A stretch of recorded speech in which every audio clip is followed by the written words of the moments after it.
समस्त सांबादिक बंधु मान को आमर नमस्कार।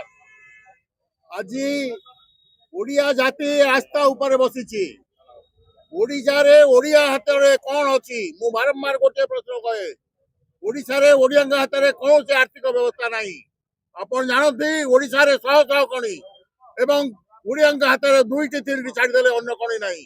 ओडिशा रे शह शह शिल्प ओडिया हाथ में शिल्प नहीं। ओडिया हाथ में जहाज नहीं पानी नहीं किसी नहीं। ओडिया जाति आज अति विपर्यस्त व्यवस्था रे आपण बाणीबिहार छकरू चली जातु दौड़ जिते बाट चली जापारे आपण गोटे बड़ दुकान पाइबेनी।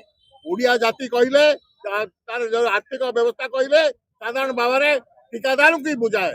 ओडिशा रे ठिकादार संख्या प्राय 1 लाख पाखापाखि एवं यही 1 लाख लोकों प्राय 40 लाख लोक श्रमिक जो माने विभिन्न जिनस सब करती से निर्भर करती। यही 40 लाख जो 5 जन लोक जब परिवार देता है 2 कोटी लोक ओडिया ठिकादार निर्भर करती। किंतु ये सब जिनस को ओडिशा सरकार अतीत सरकार भी हृदयंगम कले वर्तमान सरकार कौन जिनस को हृदयंगम करने चेष्टा करना।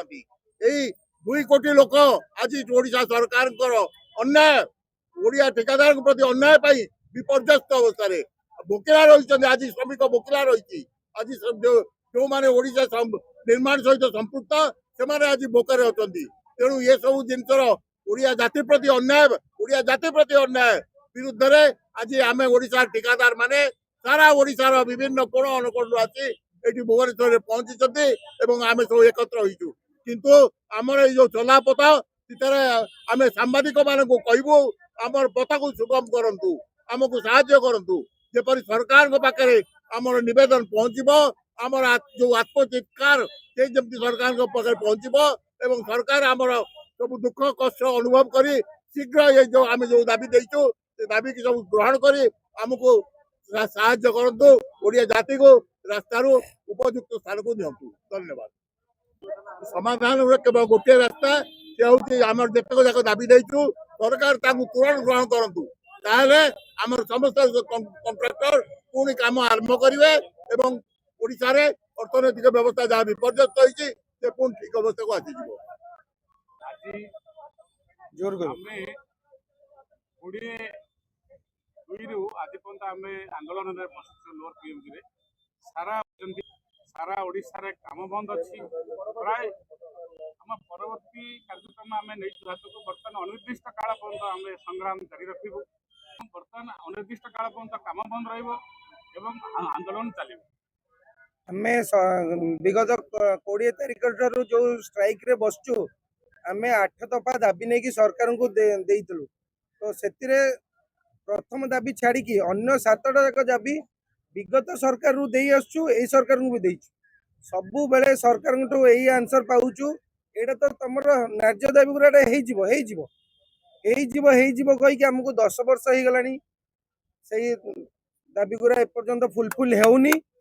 आउ जो प्रथम दाबी कथा कहूची आज भी काली भी आम जाइलु ईआईसी ऑफिस रे मीटिंग थिला इवन 20 तारिख रे सेक्रेटरी पाखे मीटिंग थिला सी भी सेबे कहिसंती प्रथम दाबी छाड़ी कि अन्य 7टा दाबी आम तुरंत करदेबू से किसी आमर असुविधा नहीं करियारे जदि सरकार पाखे से असुविधा नहीं करूना कहीं सी गला 7टा दाबी से सरकार मानि नहीं करेंगे बोली ताकू छाड़ी आम प्रथम दाबी कथा कहूँ। प्रथम दाबी आम रहा सरकार जो 3 तारिख सर्कुलर काढ़ी जो 14.99 नेगेटिव बिडिंग था सरकार से काढ़ी अनलिमिटेड कर देइचंती ता सहित जो एपीएस सिस्टम थिला एपीएस सिस्टम टाको विड्रॉ कर देइचंती आमे ता विरुद्ध रे स्ट्राइक करिछु।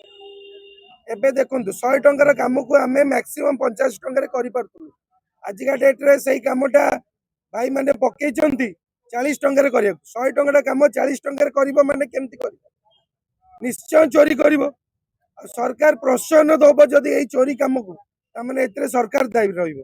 हां सरकार कहि दंतु मु गोटे बिल्डिंग करूची जार लाइफ 10 वर्ष हबा कथा तमे 20 वर्ष रे भांगी गले भी चलिबो ताले आमे 100 टंका कामटा 40 टंका करिकी सार दउ किंतु जदि 100 वर्ष रे लाइफ रे जदि काम मागिबे आमे कदापि 40 टंका से कामटा करि परिबो। आउ सेति पे आमे काली रो डिस्कशन रे से भी डिस्कशन जो हेतला ସେଥିରେ କହିଛୁ ଆପଣ ମାନେ ସଲ୍ୟୁସନ କାଢନ୍ତୁ, କଣ୍ଟ୍ରାକ୍टर माने नेगेटिव बिडिंग केमती करेनि तार सल्यूशन काढ़ी आमको दिंतु आम स्ट्राइक रु उठू एति आम कहीचु से कहते यथा शीघ्र आर सल्यूशन काढ़ी देवे।